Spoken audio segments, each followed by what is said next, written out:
In this video, I'll teach you a simple yet powerful distinction that'll completely change how you organize life. Back to basics. As a dancer, I learned that no matter how experienced you are, you can always refine your basics. In fact, returning to them often is healthy.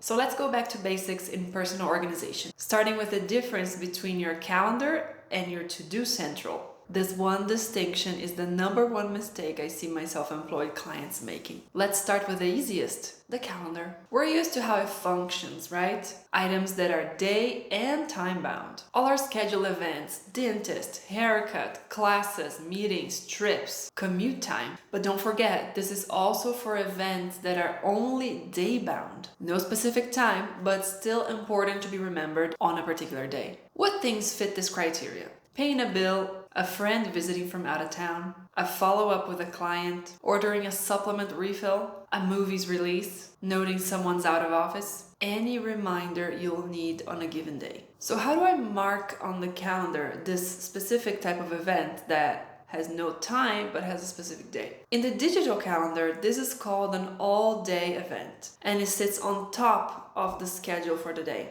In paper calendars, there's often this blank space sitting above or below the time blocks for the day. There's one other thing that goes in here, which is recurrences. All recurrences, yearly, quarterly, monthly, weekly, except for daily. I'll explain why in a little bit. Here's the key concept. Things that go in the calendar are things that you don't need to think about until the day comes. Everything that goes in here cannot or has no reason to be expedited or pushed forward. I mean, done earlier than the set day. In other words, it's okay to let it sit there until the day comes. I don't have to worry anytime prior, and definitely don't need it sitting on my to-do, constantly reminding me of something that I can't yet take action on. Make sense? Now, the to-do list, which belongs inside the to-do central. You might already imagine what kinds of things go in here. Put something on sale, calling the bank, putting together new furniture, buy a part for the plumber, buy peroxide, look up a recipe for the potluck,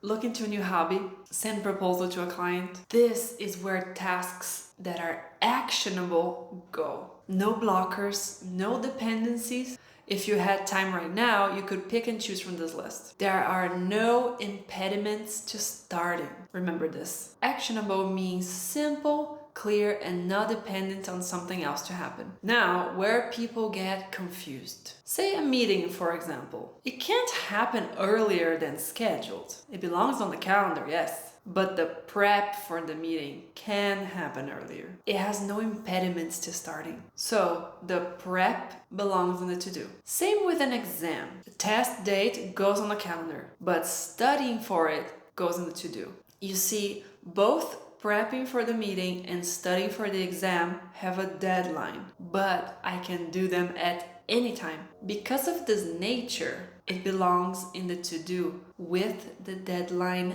evident. So in your to-do list, there will be a mix of items with and without deadlines. Like this: prep for the meeting by the date, study for the exam by the date, a client's launch by the date, and all of your open-ended items as well. Pro tip: don't create arbitrary deadlines to try and push yourself to do stuff. That's a huge no-no. Instead, build momentum by having structured revisions. We have quarterly planning, monthly planning, and weekly planning to help you keep track and keep things moving. But we'll see that in another video.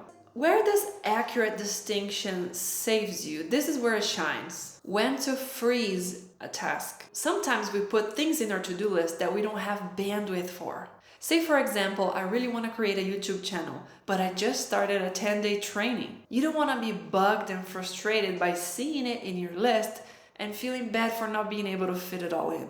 The YouTube project is no longer actionable for this period of time. You have to put it on the fridge momentarily. Add it to the calendar on a future date when you're done, as a reminder to return to it and take it off of the to-do list. Make sense? It's not gone. It's just chilling for later. So, I mentioned the to-do central. I call it a central because it has a few lists in there. Your to-do central should include 3 sections. The to-do list, we just went over, a projects list. This is your dashboard of everything that's on your plate, personal and work related. And checklists, everything with a step-by-step. Like your daily routine, SOPs, planning checklists. Well, daily routine is a daily recurrence, right? You might remember that I mentioned something about daily recurrences not belonging on the calendar.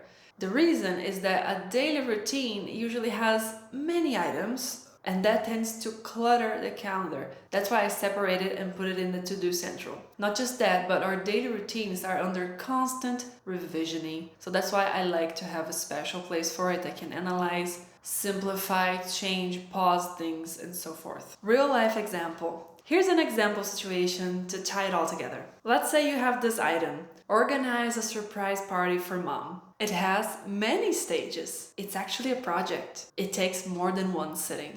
Because it is a project, it belongs in the projects list. So, all these steps here, deciding on the venue, who to invite, catering, does everything go in the to-do? No, not everything. Only the very next step. Only what you're gonna do next. Even if you have like 2 to 3 things that you can start doing, pick one as your very next thing, and that belongs in the to-do list. Now, what you can do to gather all these steps involved and have a full overview of the project, kind of use it like a drawing board, it's to have a brainstorm section per project. This is optional. Not every project needs this, but I call it a brainstorm area. It's a place to hold all the steps on cue. If each project in your projects list is a folder, inside each one is their own brainstorm area. If your projects list was a notebook, you'd have 1 page per project. So if I want to decide on the venue first, look up some possible venues would be the action item that belongs in the to-do list. Everything else in the project's brainstorm area. Okay,